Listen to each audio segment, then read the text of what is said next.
Pemirsa, Bank Indonesia kembali menyelenggarakan Karya Kreatif Indonesia tahun 2026. Namun pada tahun ini Bank Indonesia mengangkat tema penguatan sinergi untuk mendorong UMKM bangkit, tangguh, dan berdaya saing. Kira-kira penguatan sinergi apa yang akan dilakukan oleh Bank Indonesia pada tahun 2026? Langsung saja kita akan membahasnya bersama Kepala Departemen Ekonomi Keuangan Inklusif dan Hijau Bank Indonesia, Ibu Anastutika. Ibu, selamat atas terselenggaranya KKI tahun 2026. Kita sudah melihat ini berjalan untuk ke-11 kalinya ya, Bu. Ya. Kira-kira ada pembedanya nggak sih, Bu, untuk tahun 2026? Iya, terima kasih Mbak Jessica. Tentunya setiap penyelenggaraan KKI itu selalu ada keterbaruannya. Keterbaruan itu selain juga memang kita ingin mendapatkan akses pasar yang lebih luas, tapi juga kita mencoba menjawab tantangan. Sebenarnya apa sih yang kita tujukan? Sebenarnya KKI ini bukan hanya masalah retail, bukan masalah penjualan, tapi bagaimana mereka semakin bisa kuat. Kuat itu adalah bagaimana mereka bisa masuk ke akses pasar yang lebih luas, dalam negeri maupun luar negeri. Dan yang pentingnya lagi, yang ini relate sekali dengan tugas Bank Indonesia adalah bagaimana mereka bisa lebih luas mendapatkan akses pembiayaan. Nah, itu sebenarnya ujungnya di situ. Nah, kondisinya sekarang ini memang cukup memprihatinkan karena pertumbuhan kredit UMKM itu turun jauh sekali. Kalau kita bandingkan misalnya di periode COVID gitu ya, pandemi itu bisa mencapai di atas angka double digit. Sekarang ini cuma 1,05% gitu ya. Dan bahkan beberapa bulan sebulan itu sampai minus. Nah, ini kan tentu menjadi concern kan. Karena apa? Karena UMKM itu kan penopang ekonomi, pertumbuhan ekonomi Indonesia kan Mbak Jess ya. Jadi dan mereka adalah yang paling menyerap tenaga kerja paling banyak, formal dan informal tentunya ya. Banyak informal ya, tapi itu menurut saya itu pilihan ya. Tapi artinya kan gimana caranya sekarang dengan kondisi yang ekonomi yang berat seperti ini, kemudian juga daya beli masyarakatnya menurun, terutama yang menengah ke bawah juga lagi rendah gitu ya. Tentunya mereka juga mau ekspansi mikir-mikir ya kan, mau ambil kredit mikir-mikir. Nah, itu kita terus upayakan gimana caranya bisa memulihkan kondisi ini. Nah, tadi kalau bicara tentang sinergi, memang membina atau mengembangkan UMKM itu nggak bisa sendirian. Ya kan, Bank Indonesia sekarang sudah diperkuat dengan mandatnya yang terbaru adalah untuk mendorong pertumbuhan ekonomi, kemudian terciptanya tenaga kerja gitu ya. Tapi itu juga nggak bisa sendirian ya. Banyak sekali kalau kita pakai statistiknya Kementerian UMKM itu jumlahnya 60 juta. Nggak mungkin kan kalau Bank Indonesia sendirian. Nah, itu makanya sinergi selalu kita lakukan. KKI ini salah satu bentuk sinergi. Jadi yang tahun ini kita bekerja sama dengan 27 kementerian dan lembaga dan juga ada 34 mitra strategis. Ini kita harus terus perkuat gitu sinergi ini. Jadi kalau untuk tahun 2026 sendiri keterbaruannya adalah kita mau membranding KKI ini juga untuk bisa masuk ke anak-anak muda. Jadi kalau 10 tahun terakhir mungkin ya itu KKI itu kuat sekali brandingnya tentang wastra. Wastra itu tahu sendiri kan pasti mahal karena apa, perlu seni tersendiri untuk bisa memahami kenapa ini harganya mahal, terus akhirnya mau beli gitu kan. Nah, sementara kan mungkin anak-anak muda katanya kan anak muda itu sekarang generasi mendang mending gitu kan. Nah, itu kita harus, tapi tetap harus kita respon sekarang demografi kita kan sekarang di situ kan. Jadi gitu. itu ada berbagai tantangan sebetulnya ya Bu dari dalam negeri. Tapi kita juga melihat dan mungkin Bank Indonesia juga sudah memetakan dari dalam negeri tadi terlihat dari data terkait dengan kreditnya, kemudian terkait dengan pergeseran yang mana demografi ternyata sudah didominasi oleh Gen Z. Tapi dari sisi global, apakah banyak berpengaruh Bu kondisinya terhadap bagaimana keberlangsungan UMKM kita di dalam negeri? Iya, sedikit banyak ya Mbak. Gimanapun tentu karena di salah satu program BI dan kementerian tuh banyak juga terkait bagaimana mendorong UMKM itu untuk go ekspor. Nah, kemudian kita lihat sendiri ada fragmentasi pasar global ya. Kemudian perang dagang, tarif. Kemudian juga perang yang ini juga kan mempengaruhi jalur ini distribusi gitu. Nah, itu emang tantangan tersendiri juga. Tapi kalau kami di Bank Indonesia itu kita coba masuk ke pasar-pasar yang baru. Ada negara-negara baru gitu. Alhamdulillah dengan kita konsisten juga membawa mereka ke berbagai event expo di luar negeri. Itu sudah ada orang UMKM yang sudah bisa menancapkan kakinya di sana. Tentunya kita dampingi terus ya, karena kan takutnya udah dapat bayar tapi mereka cedera janji. Nah, nanti yang jelek kan sebenarnya nama Indonesia. Nah, itu yang selalu kami coba terapkan, ingatkan kepada teman-teman UMKM. Once produk Bapak Ibu itu sampai ke luar negeri, artinya sebenarnya udah jadi duta besar. ya kan? Karena yang dibawa bukan UMKM Indonesia, tapi Indonesianya. Artinya saat ini membantu untuk mencari pasar baru, kemudian pendampingan agar keberlangsungan ini juga cukup lama. Jadi ini tidak mencederai ke depannya begitu, Bu. Tapi apakah ada hal lain yang dilakukan oleh Bank Indonesia ini untuk mendorong pengembangan UMKM khususnya untuk merespon bagaimana tantangan perekonomian saat ini, Bu? Kami dan tim kurator itu memberi pesan kepada mereka, ini kondisi ekonomi dengan rendahnya daya beli masyarakat, tentunya Bapak Ibu nggak bisa bertahan di margin selebar itu. Jadi please tetap consider bahwa Bapak Ibu bisa ambil keuntungan, tapi please marginnya itu agak dipertimbangkan supaya orang tetap bisa beli. Seperti itu. Jadi itu salah satu yang kita sampaikan dan juga kita bekerja sama, tentunya Bank Indonesia kan punya 46 kantor perwakilan di seluruh Indonesia. Mereka juga tidak pernah berhenti untuk memberikan akses pasar dalam bentuk apapun itu. Jadi mengikut sertakan UMKM untuk bisa berpartisipasi di situ. Komunikasi dengan teman-teman UMKM sudah dilakukan. Tentunya komunikasi dengan kementerian lembaga lainnya juga diperlukan sebagai sinergi, Bu. Terutama supaya UMKM bisa go ekspor, go digital dan juga berkelanjutan. Apa yang dilakukan sinerginya, Bu, bersama dengan KL yang lain? Oke, baik. Bank Indonesia itu punya UMKM binaan mungkin kurang dari 3.000 ya, seluruh Indonesia. Tapi kita kan melakukannya A to Z kan ya. Kita punya program, kemudian kita punya KPI-nya juga kuat, monitoring, evaluasi monitoringnya juga kuat. Nah, kemudian kita bisa lihat ada beberapa UMKM yang berhasil ya dari program itu.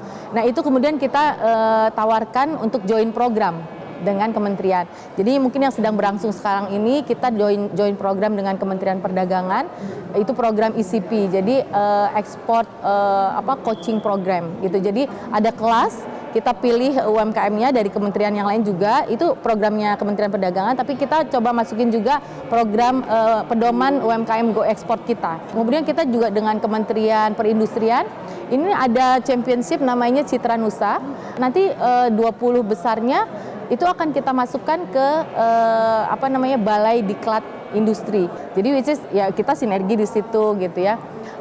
Kalau dengan Kementerian Luar Negeri tentu melalui KBRI ya di wilayah kerja teman-teman kantor perwakilan. Kita bantu juga promosi perdagangan yang mereka memang ingin ikut gitu ya, seperti itu.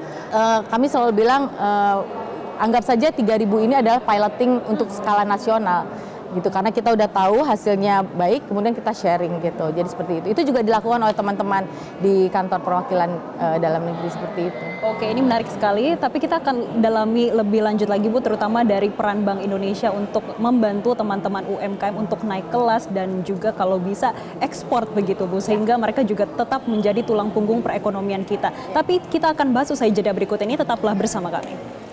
Terima kasih pemirsa, Anda kembali menyaksikan Zona Bisnis dan langsung saja kita lanjutkan dialog terkait dengan KKI di tahun 2026. Ibu, kita melanjutkan kembali terkait dengan KKI tahun 2026. Saya tadi udah sempat jalan-jalan, Bu. Saya melihat di situ ada Cangkir Nusantara. Kemudian kalau kita jalan ke belakang lagi ada Wastra Nusantara. Tapi adakah sesuatu yang pembeda di tahun 2026 ini? Iya, pastinya. Pasti harus beda. Karena itu challenge-nya ya. Challenge-nya seperti itu.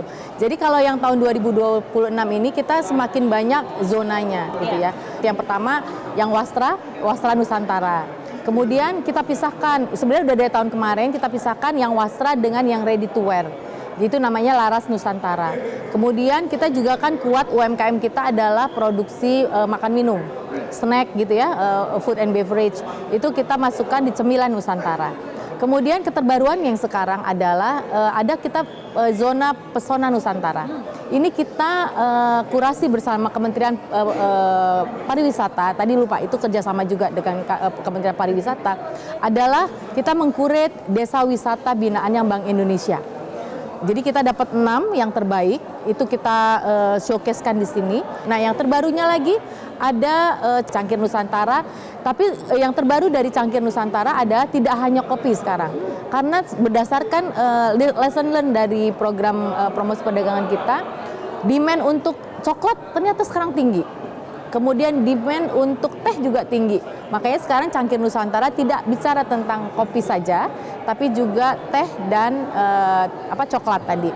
Kemudian terbaru lagi ada green, karena kita ada sustainability. Di situ kita showcase banyak kegiatan atau apa namanya inisiatif Bank Indonesia terkait dengan bagaimana kita meningkatkan keuangan hijau sebenarnya gitu. Tapi tentu mulai dari ekonomi hijaunya juga. Di situ ada UMKM yang sudah go green juga seperti itu.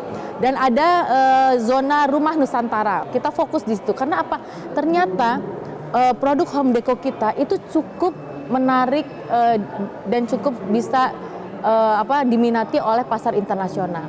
Tapi kuncinya apa? Harus sustainable.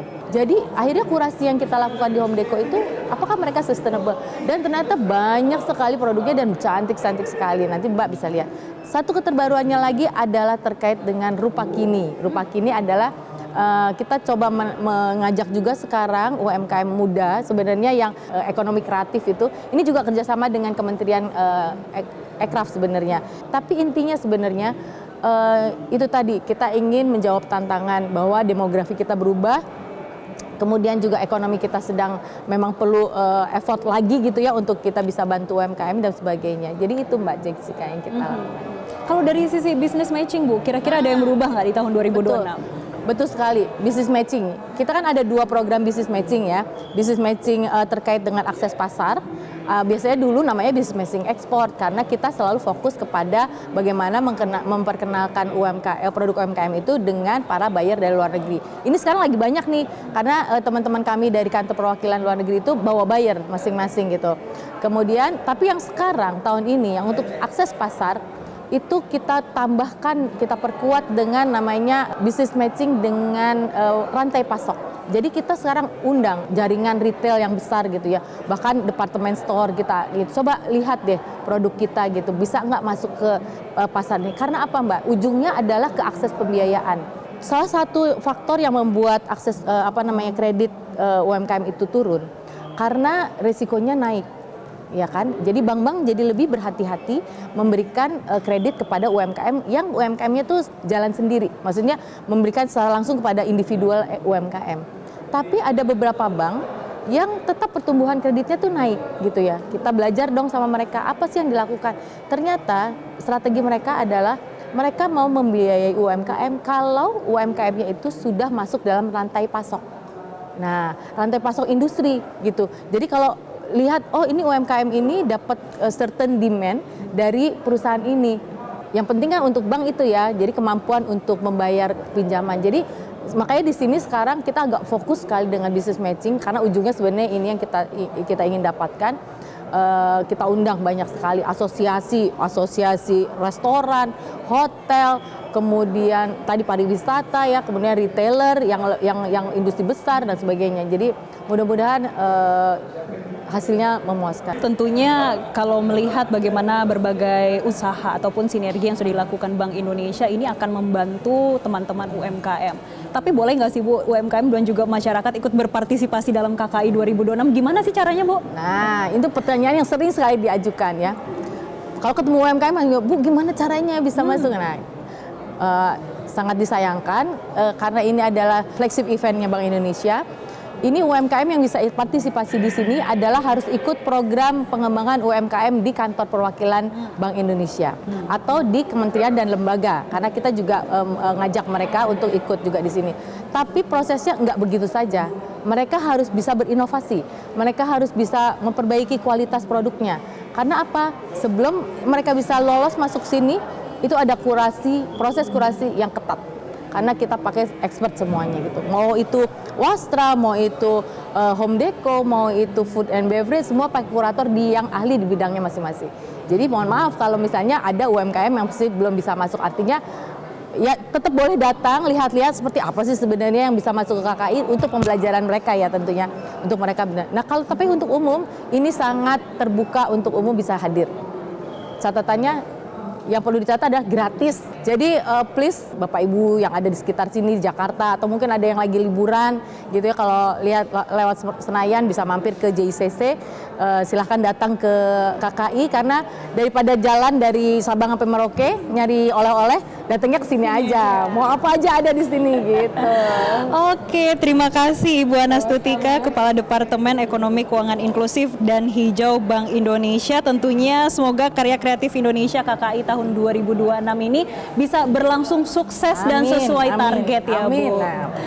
Dan pemirsa, demikianlah Zona Bisnis pada hari ini. Jangan lupa saksikan kembali Zona Bisnis pada hari Senin pukul 10 waktu Indonesia Barat. Akhir kata, terima kasih dan sampai jumpa.